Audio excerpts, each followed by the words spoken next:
আসসালামু আলাইকুম ওরহমতুল্লাহি ওয়াবারাকাতু।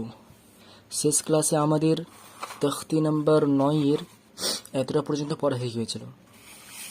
ইনশাআল্লাহ আজকে আমরা এখান থেকে পড়া শুরু করব। তাহলে চলুন শুরু করা যাক। আউযু বিল্লাহি মিনাশ শাইতানির রাজীম।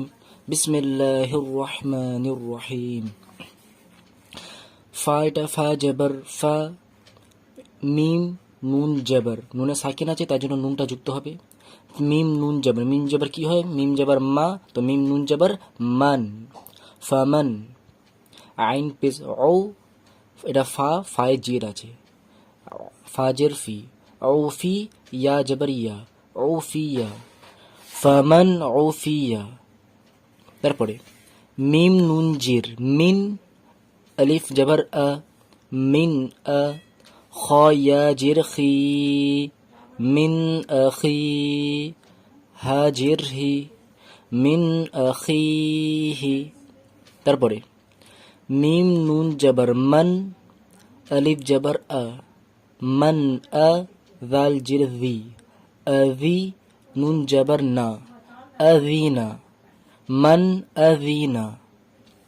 তারপরে কাফ জির কি, তা আলিফ জবর তা, কিতা, বা দু পেশ বুন, কিতাবুন। হা জবর হা, কাফ ইয়া জির কি, ইয়ায় সাকিন আছে তার জন্য ইয়াটা কাফের সঙ্গে যুক্ত হবে, হাকি।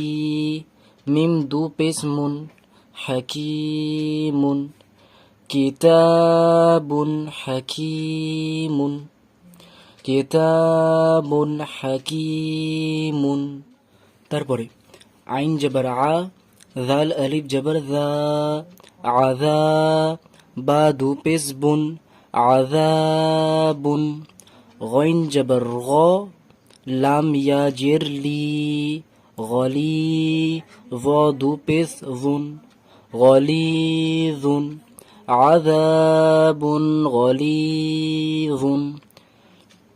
তারপর আপনাদের যদি হরফে মাদ্দা এসব ভালো করে পড়া থাকে তাহলে এখানে একটু আটকাবে না। লামিয়াজের লি টান দিতে হয়, ঠিক আছে, জাল আলিফ জবর জা টান দিতে হয়, বা দু পেশ বুন হয়। যদি প্রিভিয়াস সমস্ত পড়া যদি আপনাদের ভালো করে পড়া থাকে তাহলে এখন আটকাবে না। এখন যদি আপনাদের আটকাচ্ছে এটা মানে ভাববেন যে প্রিভিয়াস পড়াগুলো আপনাদের ভালো করে হয়নি এখনও, সেটা বেশি বেশি করে আগে পড়ুন আর বুঝুন, তারপরে এটা পড়বেন। তারপরে লাস্ট এটা পড়ে নিই।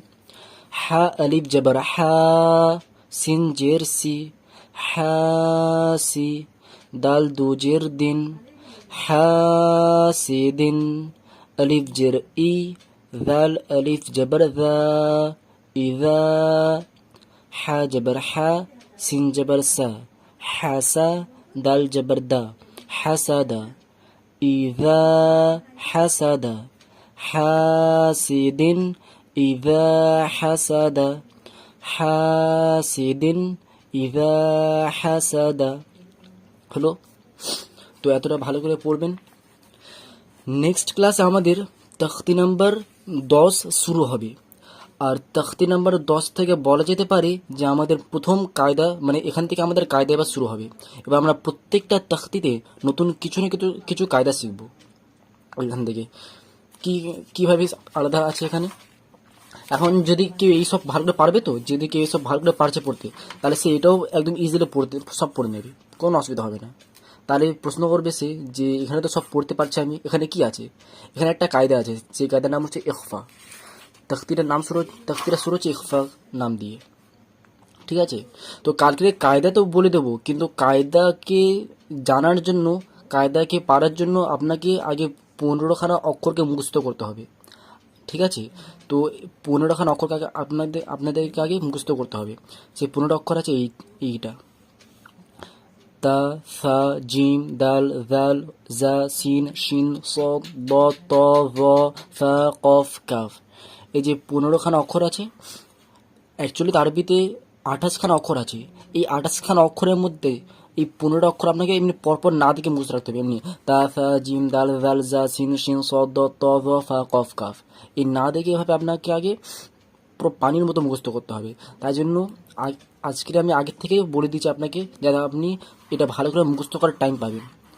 তো নেক্সট ক্লাস দেখার আগে আমরা পরের ভিডিও দেখার আগে এর আগে ভালো করে মুখস্থ করে নিন, তারপর আমরা পরের ভিডিওটা দেখবেন। ঠিক আছে, তো আজকে এতটাই থাক আজকেরই। কোনো প্রকার ডাউট বা কোশ্চেন থাকলে অবশ্যই আমাকে কমেন্টে জিজ্ঞাসা করবেন। আসসালামু আলাইকুম ওয়া রাহমাতুল্লাহি ওয়া বারাকাতুহু।